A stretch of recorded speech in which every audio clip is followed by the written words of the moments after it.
Welcome back, JAGs. I'm Aubrey Warmke, and today we hear from the yearbook editors about this year's cover designs. We visit a gelato shop near campus, and we'll check in with JAG Sports. This is JAG TV.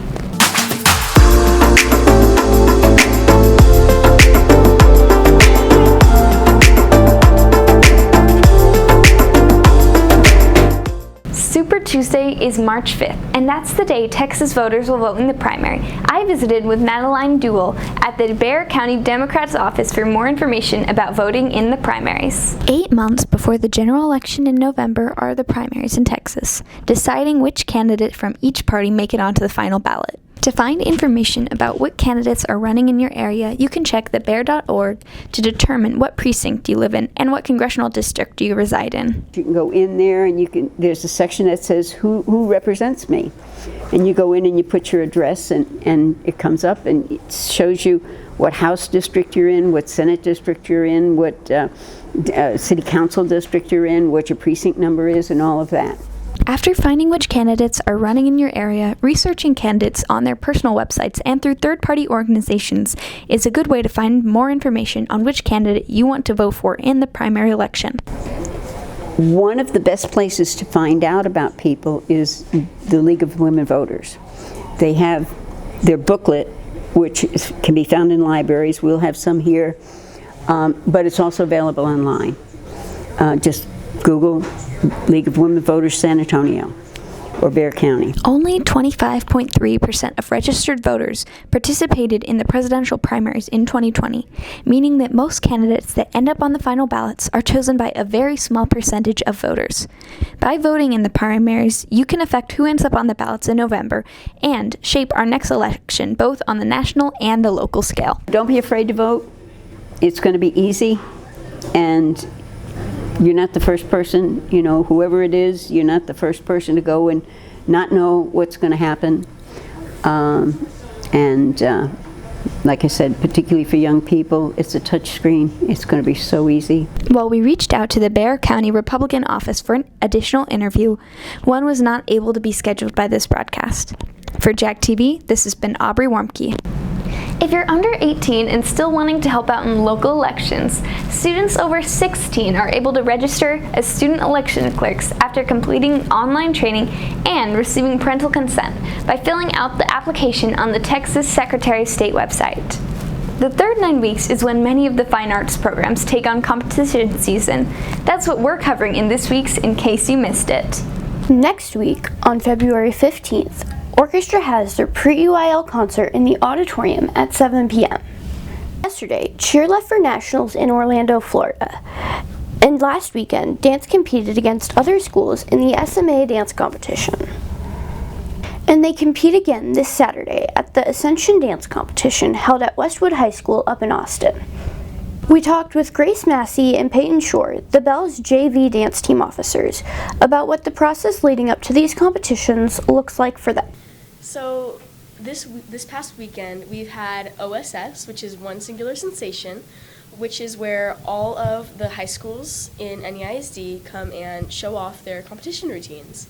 So this week as a JV Bells team, we showed off our Elvis Jazz and our Sweet Dreams Dreamy Palm. And for Nationals squad, we showed off our Nationals routines. So it was palm, kick, and that's it.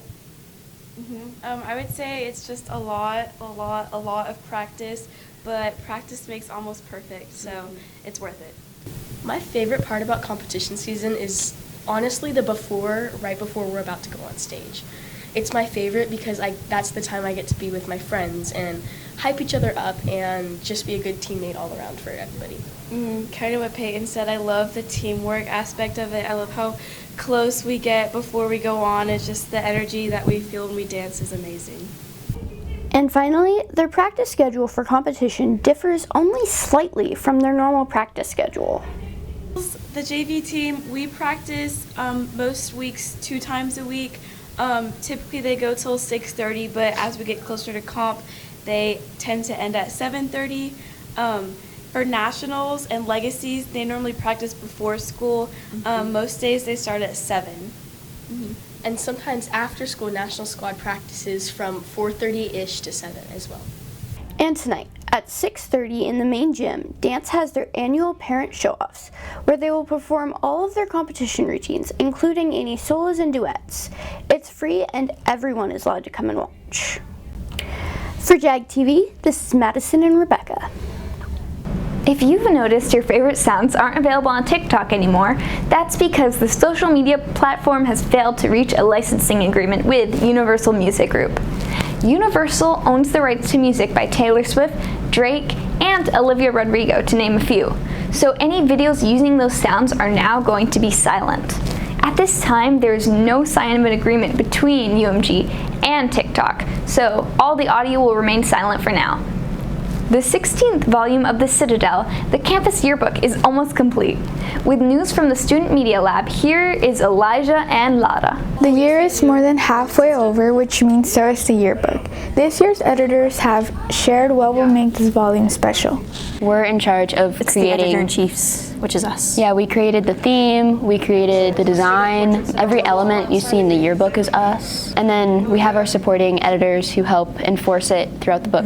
This year, students are getting the option to choose between 4 different colors for their personal yearbook. So in order to pick your cover color, you go to myjagyearbook.com, where they'll have a spot where you can check which cover you want. So if you want the white cover, you check the white cover. If you want the sky blue, you check the sky blue. And of course, there are special elements and campus traditions that contribute to this year's theme. We really liked our previous editor-in-chief's bluebonnet design, and we didn't want to take it the same how she did it, and we really wanted to spin it into something completely different. Yeah, our advisor, Miss Jewett, showed us these really pretty travel books called the Asselwin books. The cover is like a little symbol of like the country, like let's say it's Costa Rica. They have a symbol that's like represents Costa Rica, and then the rest is just like color.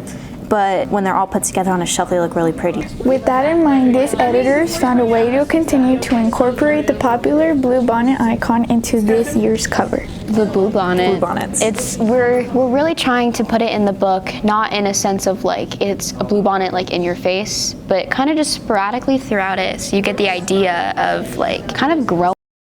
This week in sports, we highlight our senior basketball players and get student predictions about Super Bowl 58. Ethan and Jordan have more in JAG Sports. What's up, Jags? Welcome back to JAG Sports. This week, we cover wrestling and their performance in the district tournament. We head to the track for the first meet this season, and we recap senior night on the court against Reagan here at home. This is JAG Sports.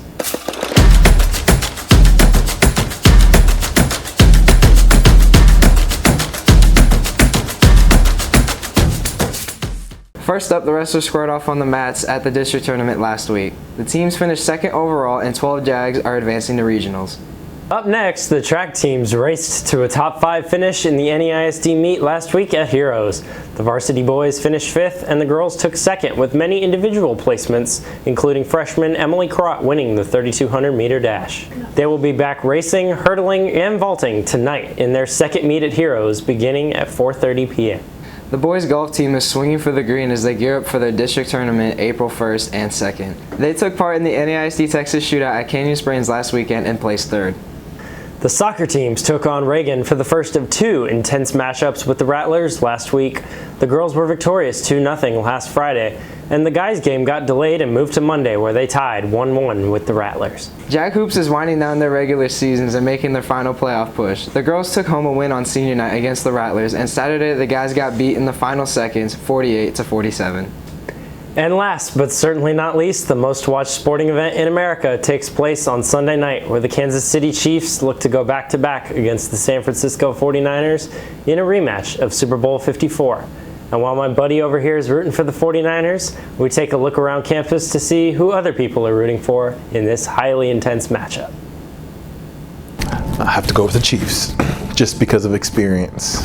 Although it's going to be a good game, but I have to go with the Chiefs. I got my 49ers beating the Chiefs by 10. I hope they both lose, but I would rather see San Francisco win than Taylor Swift. Who's what? Score? 28-20. And a fray. 49ers, by far, from the beginning to the end, 49ers? Oh, it'll be the Chiefs. Mahomes will go 2 in a row. I'm going to go with the 49ers, 34-28.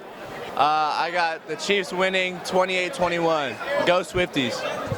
I predict they're going to show Taylor Swift on TV at least 50 times during the Super Bowl. My Niners are winning that Super Bowl.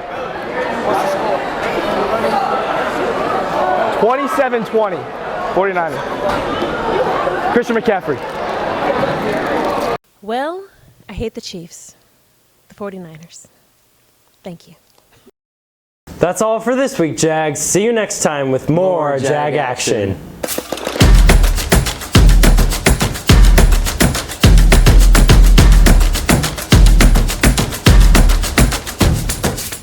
A new gelato shop is now open near campus.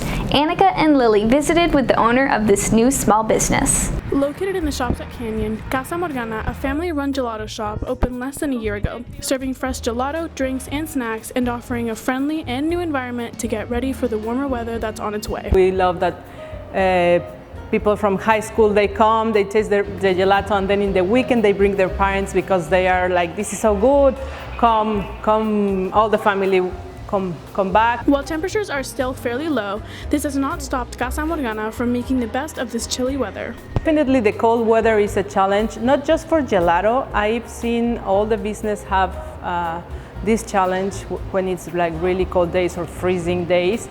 But I talked to other owners of different restaurants, and we need to go on. We were open, we were here waiting for the clients to come, and we needed to face this weather. With a mission to provide customers with fresh ingredients and new flavors every week, there are many things owners Dora Posada and Luis Dominguez take in account when getting all of their ingredients ready. An artisan process, so I need to select the ingredients very carefully. The fruit needs to be fresh, good, and it's like handmade. If you're looking for a quick, sweet treat, stop by Casa Morgana any day of the week from 12 to 8 p.m. and enjoy new and fresh flavors every week. For JAG TV, this was Lily and Annika reporting. To stay up to date with sales and flavors, you can follow at Casa Morgana Gelatos on Instagram or Facebook. Next week is Valentine's Day, so here are some of your teachers with their own love stories.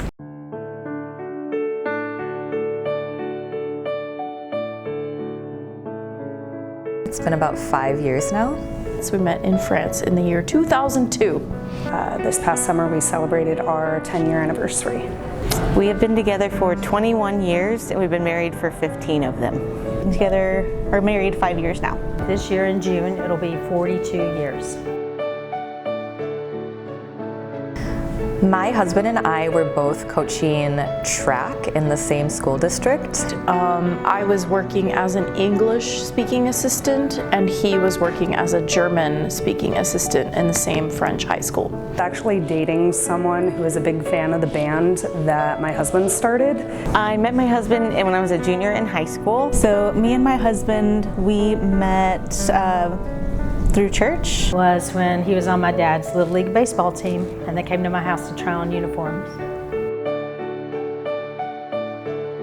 Today I'm going to make some heart-shaped cookies and a heart-shaped pizza for him, and then we're going to watch the Mavericks game at home because that's his favorite basketball team. We usually go to a place called Mon Chouchou, which is down at the Pearl. And I are abandoning our children to their Gigi, and we're going to Harry Potter World. Planning on like grilling steak and making a fun dessert at home, like all four of us. Cook at home and maybe watch a movie after our son goes to bed. I have some, I've already purchased his gift and I gave hints about mine, but you know, we just think we just love each other every day.